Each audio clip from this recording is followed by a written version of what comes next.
नमस्कार, ये आकाशवाणी पटना है। अब आप संजीव कुमार वर्मा से प्रादेशिक समाचार सुनिए।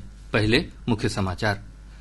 लोकतंत्र को बचाने के लिए बलिदान देने वालों को श्रद्धांजलि देने के लिए आज देश भर में संविधान हत्या दिवस मनाया जा रहा है। भारतीय अंतरिक्ष यात्री Shubhanshu Shukla space x dragon अंतरिक्ष यान पर सवार होकर एक्सियोम 4 मिशन के लिए रवाना। श्री राकेश शर्मा के बाद 4 दशकों में अंतरिक्ष में जाने वाले पहले भारतीय बने शुभांशु। राष्ट्रपति द्रौपदी मुर्मू और प्रधानमंत्री नरेंद्र मोदी ने भारत के लिए अंतरिक्ष में नई उपलब्धि हासिल करने के लिए कैप्टन शुक्ला को बधाई दी।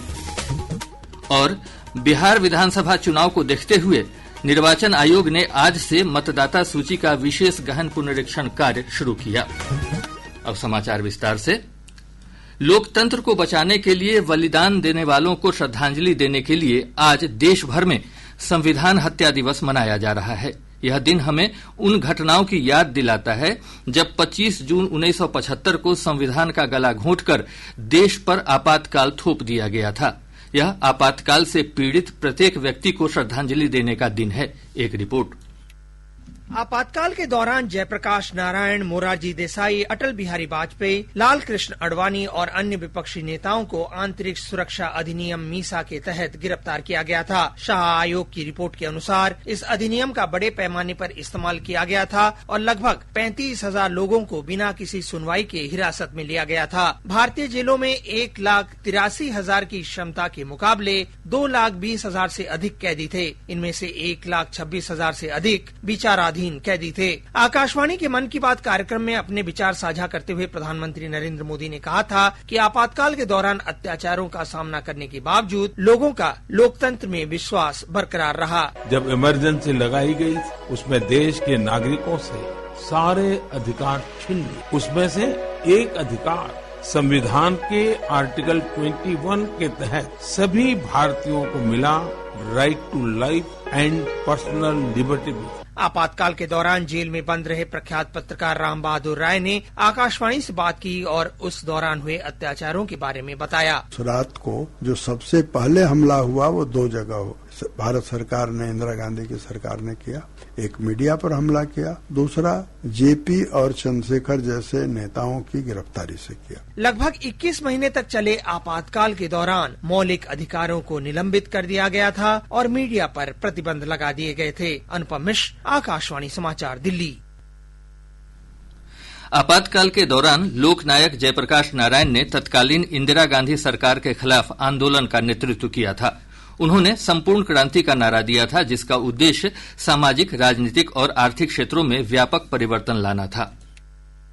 हजारों की तादाद में सत्याग्रही जाएंगे। उन सत्याग्रहियों में जयप्रकाश नारायण भी होगा। मैं भी सत्याग्रह उस दिन करूंगा और वहां चाहे मेरी गिरफ्तारी हो, चाहे जो भी हो, अब न्याय होगा। जमाना पलटा है, ये क्रांति होगी। ये सारा संघर्ष करेगा।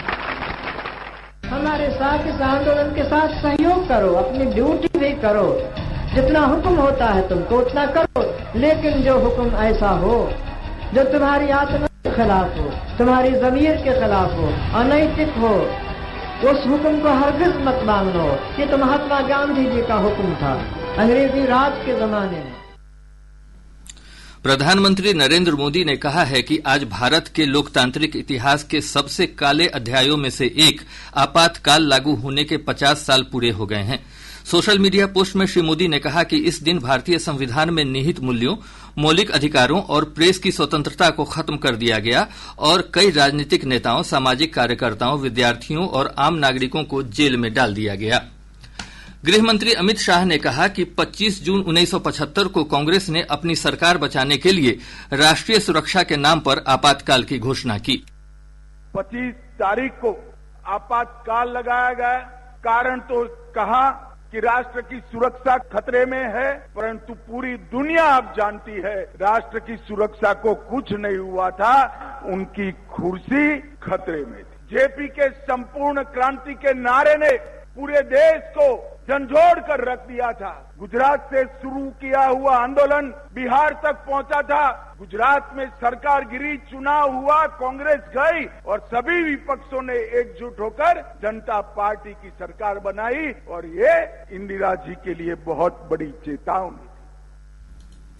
मुख्यमंत्री नीतीश कुमार ने आपातकाल को याद करते हुए इसे तत्कालीन सरकार की तानाशाही का प्रतीक बताया है। एक सोशल मीडिया पोस्ट में मुख्यमंत्री ने कहा कि बिहार ने हमेशा संविधान, न्याय, स्वतंत्रता और सामाजिक न्याय की भावना को अपने विकास का मार्ग बनाया है। भाजपा के प्रदेश अध्यक्ष डॉक्टर दिलीप जायसवाल ने आज संविधान हत्या दिवस के अवसर पर आपातकाल को भारतीय इतिहास का काला अध्याय बताया।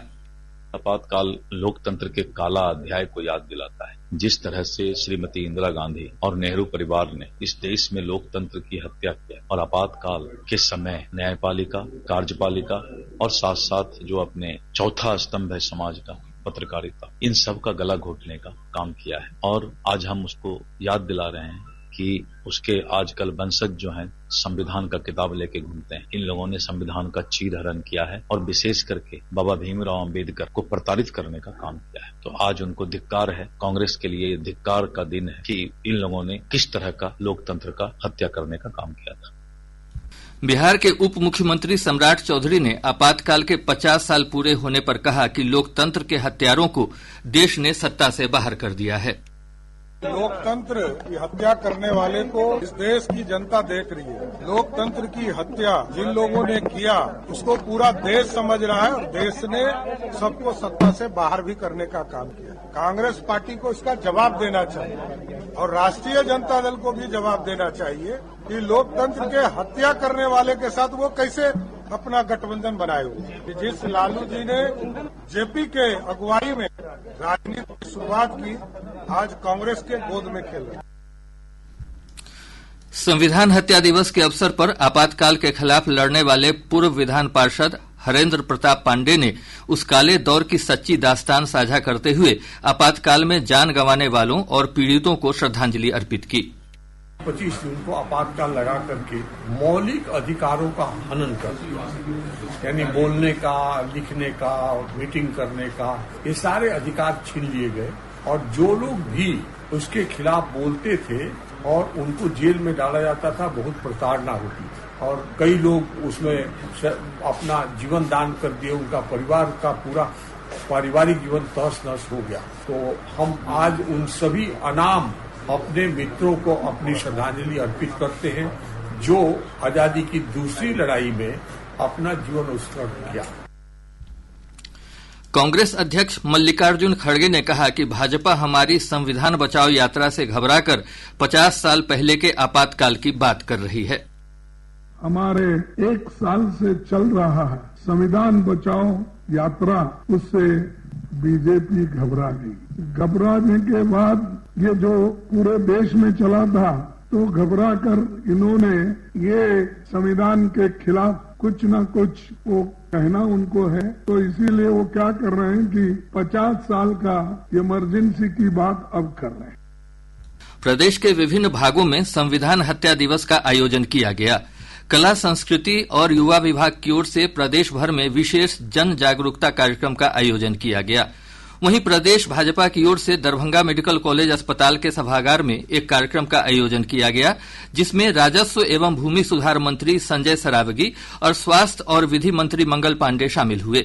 इस कार्यक्रम में कई जेपी सेनानियों को सम्मानित किया गया। इधर औरंगाबाद में भारतीय जनता पार्टी के द्वारा एक सेमिनार का आयोजन किया गया, जिसमें भाजपा के राष्ट्रीय प्रवक्ता एवं पूर्व मंत्री शाहनवाज हुसैन भी शामिल हुए। प्रादेशिक समाचार आप आकाशवाणी पटना से सुन रहे हैं। ताजा समाचारों के लिए आप हमारे एक्स हैंडल AIR_News_ पटना पर जा सकते हैं। भारत के शुभांशु शुक्ला ने 3 अन्य अंतरिक्ष यात्रियों के साथ स्पेस एक्स ड्रैगन अंतरिक्ष यान पर सवार होकर एक्सियोम 4 मिशन के लिए रवाना हुए। एक्सियोम 4 मिशन के लिए कैनेडी अंतरिक्ष केंद्र से दोपहर 12:01 पर उड़ान भरी गई। -10, 9, 8, 7, 6, 5, 4, 3, 2, 1. Ignition. For 3 nations, a new chapter in space takes flight. Godspeed, AX4. इस महत्वपूर्ण उपलब्धि के बाद ग्रुप कैप्टन शुक्ला ने अंतरिक्ष से एक संदेश भेजा, जिसमें उन्होंने कहा कि यह एक अद्भुत यात्रा है। नमस्कार मेरे प्यारे देशवासियों, व्हाट अ राइड।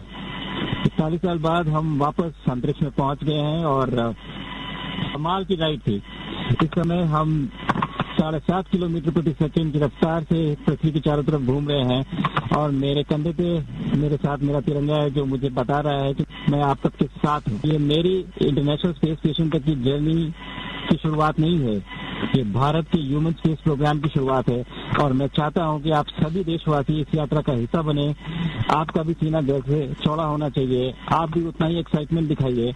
आइए हम सब मिलकर भारत के इस ह्यूमन स्पेस प्रोग्राम की जर्नी की शुरुआत करें। जय हिंद, जय भारत।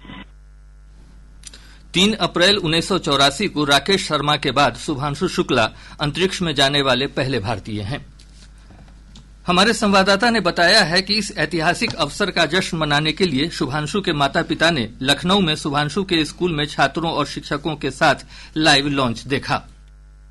अंतर्राष्ट्रीय अंतरिक्ष स्टेशन के लिए रवाना हुए लखनऊ के शुभांशु शुक्ला ने न सिर्फ देश का नाम रोशन किया है, बल्कि अपने परिवार, शिक्षकों और स्कूली बच्चों के सपनों को भी पंख दिए हैं। शुभांशु शुक्ला के परिवार में गर्व और खुशी का माहौल है। उनकी मां आशा शुक्ला ने कहा, हम बेहद खुश हैं और बहुत गर्व महसूस कर रहे हैं। बहुत बड़ा क्षण है, आज 3 दिन से इंतजार हो रहा था, आज वो पल आ गया आखिर में। बहुत बहुत शुभकामनाएं दी सबको। एक्सियोम 4 मिशन का यह क्षण सिर्फ वैज्ञानिक उपलब्धि नहीं है, बल्कि भावनात्मक यात्रा भी है। शुभांशु के पिता शंभू दयाल शुक्ला ने कहा कि यह उपलब्धि सिर्फ लखनऊ ही नहीं बल्कि पूरे देश के लिए गर्व की बात है। बहुत गौरव की बात है, हमारे लिए तो बहुत ही, देश विदेश के लिए सभी के लिए बात है और उसका अचीवमेंट है। और जो सोचा नहीं था कि बेटा इतनी ऊंचाई पर रहेगा, अच्छा जाएगा। तो राकेश शर्मा के अंतरिक्ष में जाने वाले पहले भारतीय बनने के बाद करीब 41 वर्ष बाद यह प्रक्षेपण भारत की अंतरिक्ष में वापसी का प्रतीक है। ओम अवस्थी, आकाशवाणी समाचार, लखनऊ। राष्ट्रपति द्रौपदी मुर्मू ने कहा है कि ग्रुप कैप्टन शुभांशु शुक्ला ने अंतरिक्ष में भारत के लिए एक नया मील का पत्थर स्थापित किया है। उन्होंने कहा कि पूरा देश उनकी इस उपलब्धि से उत्साहित और गौरवान्वित है। प्रधानमंत्री नरेंद्र मोदी ने भारत, हंगरी, पोलैंड और अमेरिका के अंतरिक्ष यात्रियों को लेकर अंतरिक्ष मिशन के सफल प्रक्षेपण का स्वागत किया है। सोशल मीडिया पर पोस्ट में श्री मोदी ने कहा कि ग्रुप कैप्टन शुक्ला अपने साथ 140 करोड़ भारतीयों की इच्छाएं, उम्मीदें और आकांक्षाएं लेकर गए हैं। श्री मोदी ने उन्हें और अन्य अंतरिक्ष यात्रियों को सफलता की शुभकामनाएं दी। निर्वाचन आयोग ने बिहार विधानसभा चुनाव को देखते हुए आज से मतदाता सूची का विशेष गहन पुनरीक्षण कार्य शुरू किया है। कार्यक्रम के तहत बूथ लेवल अधिकारी मतदाता के सत्यापन के लिए घर घर जाकर सर्वेक्षण कर रहे हैं। और अब अंत में मुख्य समाचार एक बार फिर। लोकतंत्र को बचाने के लिए बलिदान देने वालों को श्रद्धांजलि देने के लिए आज देश भर में संविधान हत्या दिवस मनाया जा रहा है। भारतीय अंतरिक्ष यात्री Shubhanshu Shukla space x dragon अंतरिक्ष यान पर सवार होकर एक्सियोम 4 मिशन के लिए रवाना। श्री राकेश शर्मा के बाद 4 दशकों में अंतरिक्ष में जाने वाले पहले भारतीय बने शुभांशु। राष्ट्रपति द्रौपदी मुर्मू और प्रधानमंत्री नरेंद्र मोदी ने भारत के लिए अंतरिक्ष में नई उपलब्धि हासिल करने के लिए कैप्टन शुक्ला को बधाई दी। और बिहार विधानसभा चुनाव को देखते हुए निर्वाचन आयोग ने आज से मतदाता सूची का विशेष गहन पुनरीक्षण कार्य शुरू किया। इसके साथ ही आकाशवाणी पटना से प्रसारित प्रादेशिक समाचार का यह अंक समाप्त हुआ। आकाशवाणी पटना से अगला समाचार बुलेटिन प्रातः 8:48 से प्रसारित किया जाएगा।